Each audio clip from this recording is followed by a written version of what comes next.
इमरान प्रतापगढ़ी को ओवैसी से क्यों तकलीफ है कि पहले शायरी सुनाते थे और अब जब सांसद बन गए तो अब दिन रात पानी पी पी गाली देते हैं। खड़े होकर के अल्लाह और रसूल का नाम लेकर के वोट मांगते हैं, सर पे टोपी लगा करके मतलब एक 50 साल की आपकी सियासत है, 5 साल पहले पॉलिटिक्स में आए हुए एक लड़के को आपको गाली देनी है, इतना डर किस बात?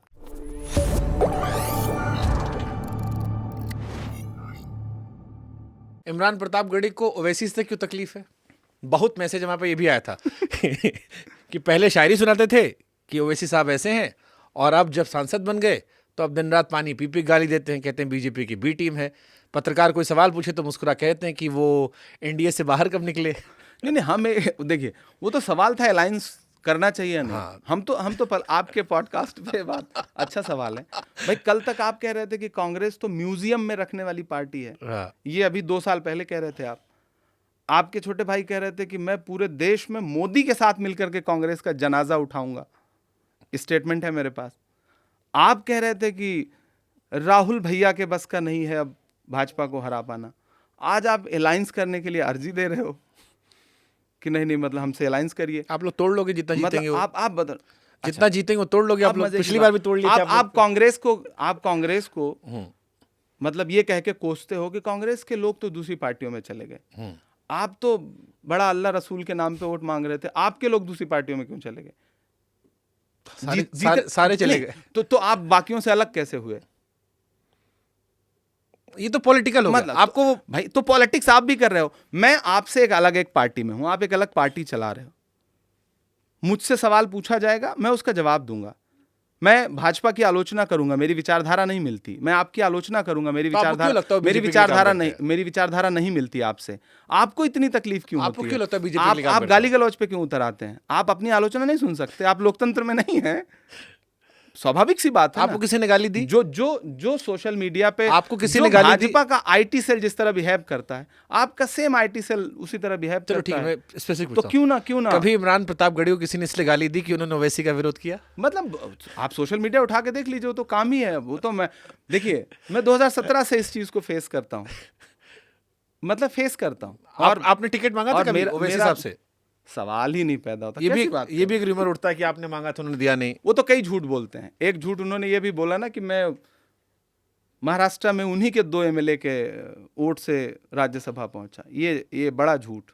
हमारे पास 44 एमएलए थे, हमें 41 वोट की जरूरत थी, हमें 44 के 44 वोट मिले।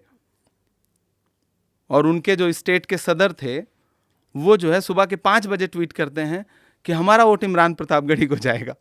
हमें जरूरत ही नहीं, आपसे मांगा किसने? और दूसरी बात, हमारे 44 वोट थे, हमें 44 के 44 वोट मिले।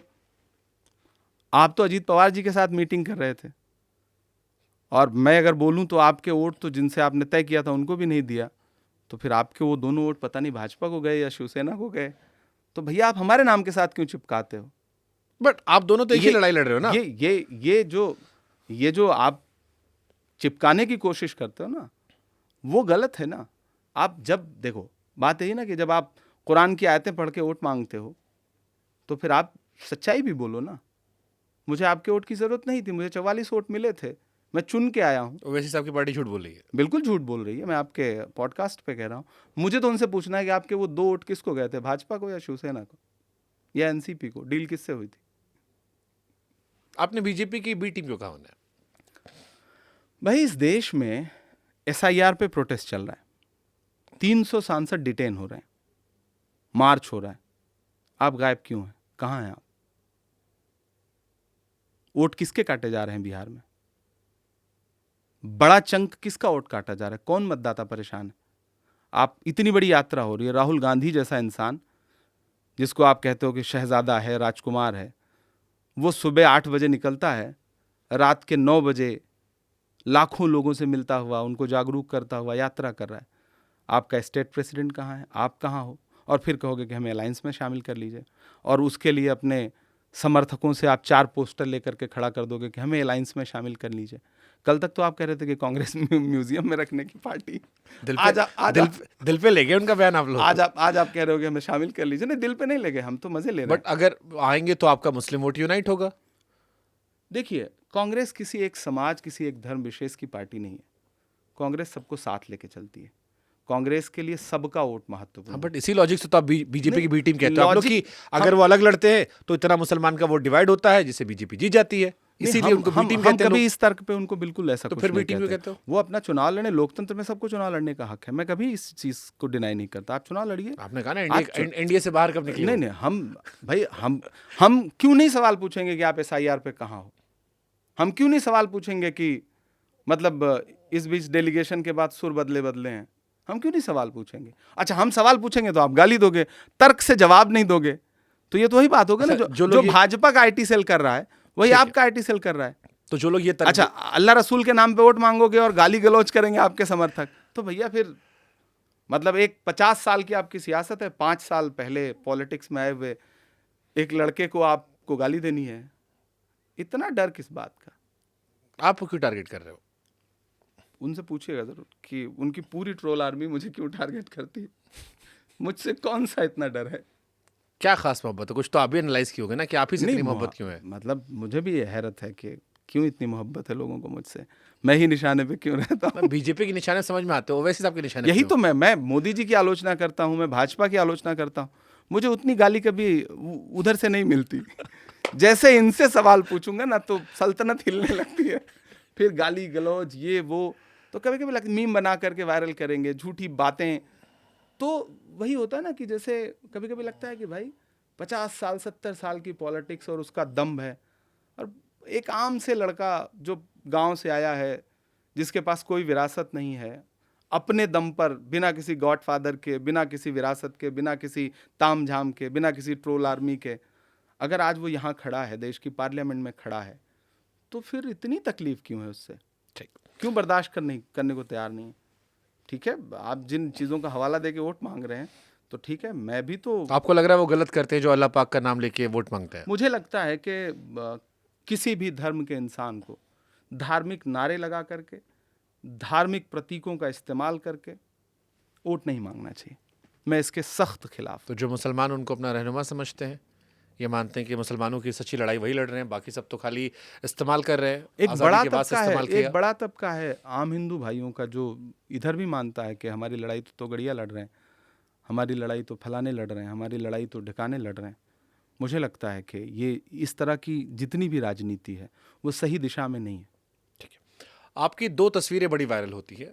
मुझे जब मैंने पोस्ट किया कि आप आने वाले हैं, तो आपके चाहने वालों ने लिखा, वो तस्वीर है एक यूनिवर्सिटी आप बनवाने वाले थे, और वो बड़ा स्क्रीनशॉट आप, आई एम श्योर आप भी देखते होंगे। हाँ, देखता हूँ। हाँ, कि इमरान प्रतापगढ़ी ने बड़े खुशी खुशी ज़ाहिर किया कि देखो ज़मीन मिल गई है, हम यूनिवर्सिटी बनाने वाले हैं, चंदा लिया है। नहीं, मैंने पहली बात तो यूनिवर्सिटी अब बनाने का मैं सवाल कंप्लीट स्कूल बनाने की सवाल बात की। कंप्लीट कर रहा था मैं।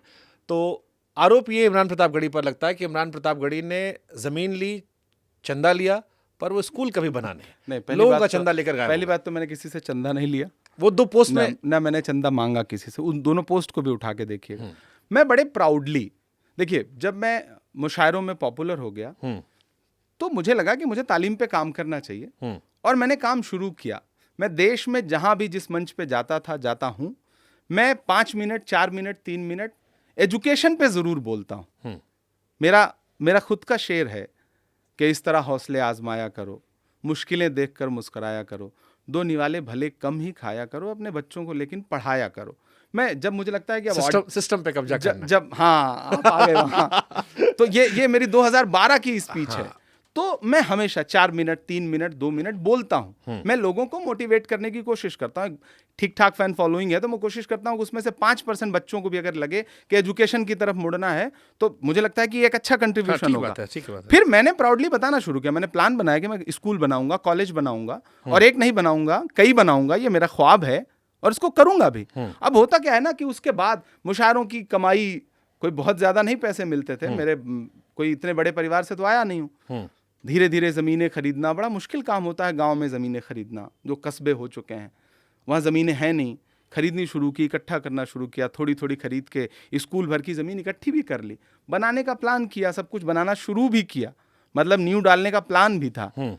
उसी दौरान 2017 आते आते थोड़ा राजनीतिक गतिविधियाँ शुरू हो गई, तो दिल्ली आ गया। तो जब आप एक दूसरा टास्क आप ज़िंदगी में ले लेते हो, तो जो पुराना वाला टास्क है वो कुछ दिन के लिए स्थिर हो जाता है। परिस्थितियां ऐसी हैं, पैसे जुटाने हैं, पैसे नहीं हैं। उस दौरान मैं मुशायरों में जाता था तो बड़ा गर्व से लोगों से कहता था कि मैं स्कूल बना रहा हूँ। मैं अगर आप एक मिनट पॉज लेंगे, 16 दिसंबर 2015, आज बहुत खुश हूँ।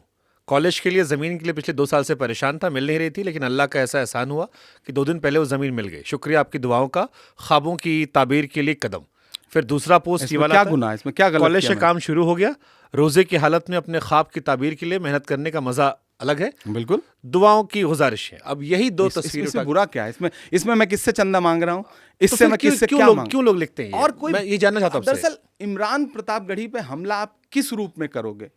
आपके इमरान प्रतापगढ़ी के पिता ने कोई करप्शन नहीं कर रखा है। इमरान प्रतापगढ़ी के खानदान में कोई जो है वो किसी सरकारी या संवैधानिक पद पे नहीं था तो उसने अपने मंत्रालय में कुछ लूटा नहीं है, या उसके पिता ने या इमरान प्रतापगढ़ी ने वक्फ की ज़मीन नहीं लूटी है। इमरान प्रतापगढ़ी के पास वो बैंक नहीं चलता कि वो सूद खाता हो। इमरान प्रतापगढ़ी के पास देश के अलग अलग हिस्सों में चुनावी पैसा नहीं आता। तो इमरान प्रतापगढ़ी के ऊपर लगाने के लिए आपके पास आरोप क्या है? कुछ नहीं। तो आपको झूठे आरोप गढ़ने हैं।